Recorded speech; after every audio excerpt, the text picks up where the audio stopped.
Hello viewers, welcome to my channel Finance and Investment. আজি টপিকটো হৈছে ফাইনেন্সিয়েল প্লেনিং। অ'কে, ফাইনেন্সিয়েল প্লেনিংটো বহুত important হয় লাইফত। মানুহে ফাইনেন্সিয়েল প্লেনিং কৰিব লাগে, কাৰণ ফাইনেন্সিয়েল প্লেনিং নকৰিলে মানুহৰ যিমান চেলেৰি হয়, ভাল চেলেৰি হ'লেও গোটেইখিনি at the and of month নহ'লে মান্থ শেষ হোৱাৰ আগতেই গোটেইখিনি শেষ হৈ যায়, খৰচ হৈ যায়।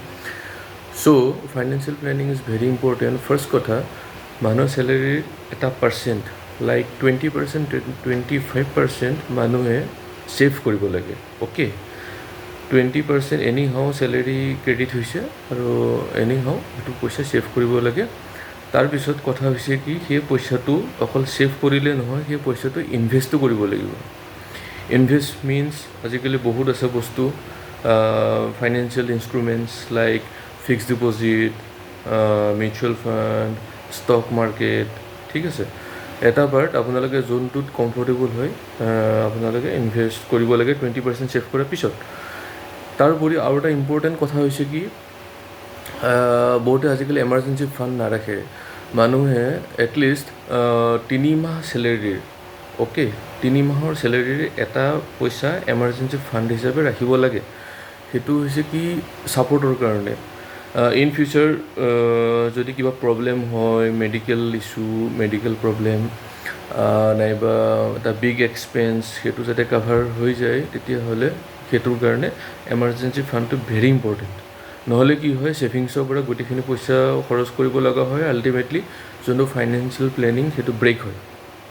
অ'কে, এতিয়া মই ক'লোঁ কি 20% ছেভ কৰিব লাগে, আৰু ছেকেণ্ড কথা হৈছে এমাৰ্জেঞ্চি ফাণ্ড।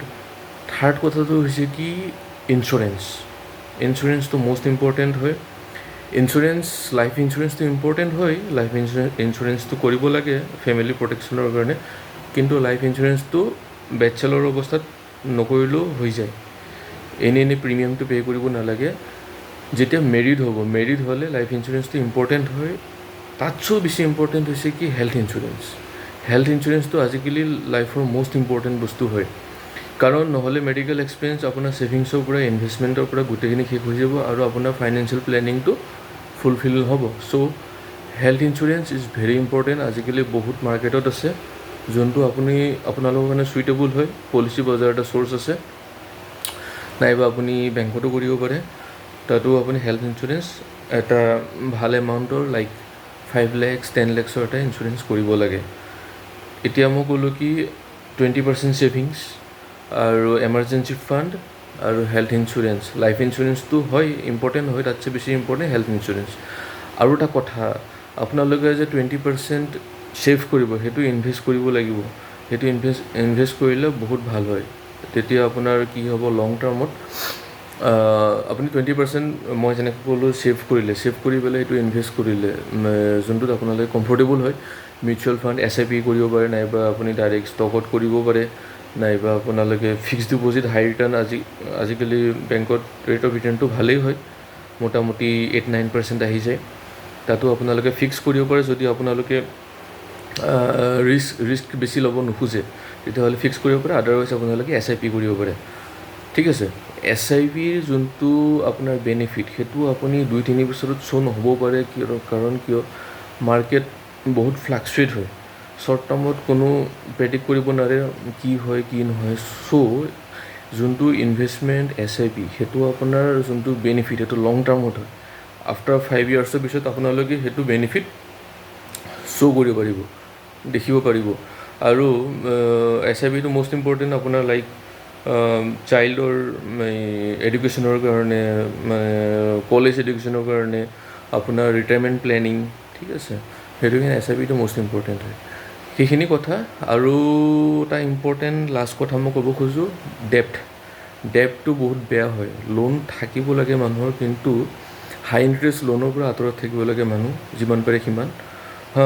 ল' ইণ্টাৰেষ্ট লোন অলপ চলপ আছে, ন' প্ৰব্লেম, কিন্তু হাই ডেপ্টৰ পৰা আঁতৰত থাকিব লাগে, like credit card, okay, personal loan, সেইবিলাকৰ পৰা আঁতৰত থাকিব লাগে।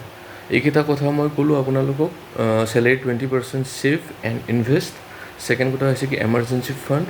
থাৰ্ড কথা হৈছে কি হেল্থ ইঞ্চুৰেঞ্চ লাইফ ইঞ্চুৰেঞ্চটো এডিচনেল হয় ইম্পৰ্টেণ্ট হয় কৰিলে কৰিব পাৰে আৰু ফিফ্থ কথাটো হৈছে কি ডেপ্ট লোন ধাৰ সেইটোৰ পৰা যিমান পাৰে সিমান আঁতৰত থাকিব হাই ইণ্টাৰেষ্ট ডেপ্টৰ কথা কৈছোঁ মই অলপ চলপ লোন আছে ঠিকে আছে অ'কে আছে ন' প্ৰব্লেম যাতে আপোনাৰ ৰিপে'মেণ্ট কৰোঁতে চেলাৰীত কোনো এফেক্ট নকৰে সেইখিনি কথা আই হোপ আপোনালোকে বুজি পাইছে thank you so' much for ৱাচিং my channel finance and investment যদি চেনেলটো ভাল পাইছে আপোনালোকে লাইক কৰিব ছাবস্ক্ৰাইব কৰিব থেংক ইউ আৰু এনেকুৱা video' like finance and investment আপোনালোকে ভৱিষ্যতে পাই থাকিব অ'কে থেংকছ